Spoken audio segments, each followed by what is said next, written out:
এই দেশের সবাই যদি রত্ন হয়ে থাকে তাহলে তাদের মধ্যে ডক্টর ইউনূস একজন। যখন থেকে বৈষম্য বিরোধী ছাত্র আন্দোলনের আত্মত্যাগের পর দেশ স্বাধীন হলো, তখন থেকে সবাই ডক্টর মোহাম্মদ ইউনূসকে অন্তর্বর্তী সরকারের প্রধান হিসেবে দেখতেছে। সরকারি, সামাজিক, অর্থনৈতিক, ক্রীড়া ও সাংস্কৃতিক অঙ্গনের সব প্রাপ্তি একত্রিত করলে এমন ধারণা করা ভুল হবে না যে ডক্টর ইউনূস বর্তমানে বিশ্বের সবচেয়ে সম্মানিতদের একজন, এবং আমাদের সকলের গর্বিত হওয়া উচিত যে তিনি বাংলাদেশী। যার ফলে ডক্টর মোহাম্মদ ইউনূসকে নিয়ে জানার আগ্রহ অনেকের বেড়ে গেছে। তো আজকে এই ভিডিওতে ভয়েস অফ ফ্রেন্ড এইসব বিষয়ে উন্মোচন করবে। চলুন শুরু করা যাক।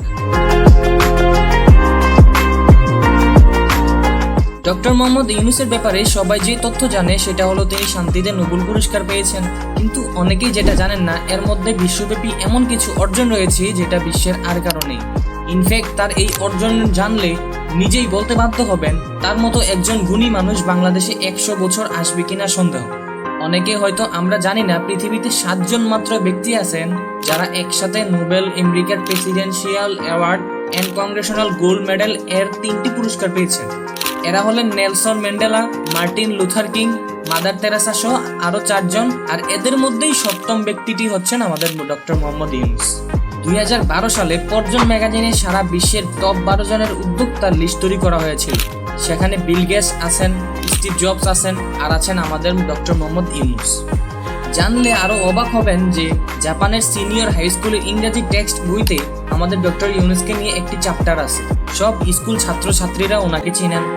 ডক্টর মোহাম্মদ ইউনূস বিশ্বের ক্ষুদ্র ঋণের জনক, এবং তার অ্যাসিস্ট্যান্ট বিশ্বের 100টিরও বেশি উন্নয়নশীল দেশে অ্যাডপ্ট করে নিয়েছে। ইনফ্যাক্ট যুক্তরাষ্ট্রের মতো উন্নত দেশ এই ক্ষুদ্র ঋণের সিস্টেম ইকোনমিক ডেভেলপমেন্টের জন্য চালু করেছে। তার এই ক্ষুদ্র ঋণের টার্গেট ছিল দরিদ্র মানুষেরা যাতে ক্ষুদ্র ব্যবসার জন্য দীর্ঘ মেয়াদী কিস্তিতে স্বল্প সুদে ঋণ পাওয়ার অধিকার পায়, এবং সমাজে ধনী ও দরিদ্রের যে ব্যাপক বৈষম্য সেটা দূর করা যায়।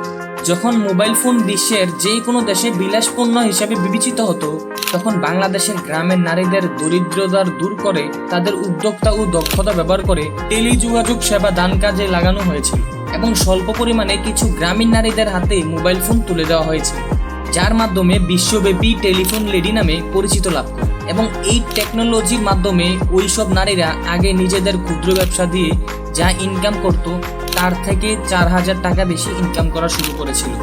অধ্যাপক ডক্টর মোহাম্মদ ইউনূস বিশ্বের 24টি দেশের বিভিন্ন বিশ্ববিদ্যালয় থেকে 61টি সম্মাননা সূচক ডিগ্রি পেয়েছেন। তিনি 10টি দেশের রাষ্ট্রীয় সম্মাননা সহ 33টি দেশ থেকে 136টি সম্মাননা পেয়েছেন। বিশ্বের 39টি দেশের 160টি বিশ্ববিদ্যালয়ের সামাজিক ব্যবসার কেন্দ্রীয় বিভাগ সেন্টারের একাডেমিক কার্যক্রম আছে, যেগুলোকে সম্মিলিতভাবে ইউনূস সোশ্যাল বিজনেস সেন্টার বলা হয়। বিশ্বমঞ্চে তিনি যত সম্মান পেয়েছেন, সরকারি, সামাজিক, অর্থনৈতিক, ক্রীড়া ও সাংস্কৃতিক অঙ্গনের সব প্রাপ্তি একত্রিত করলে এমন ধারণা ভুল হবে না যে ডক্টর ইউনূস বর্তমান বিশ্বের সবচেয়ে সম্মানিতদের একজন, এবং আমাদের সকলের গর্বিত হওয়া উচিত যে তিনি বাংলাদেশী, এবং তার মতো একজন হাই এডুকেটেড, দূরদর্শী সম্পন্ন মানুষ আমাদের দেশের ক্লান্তিকালের সময় হাল ধরেছে।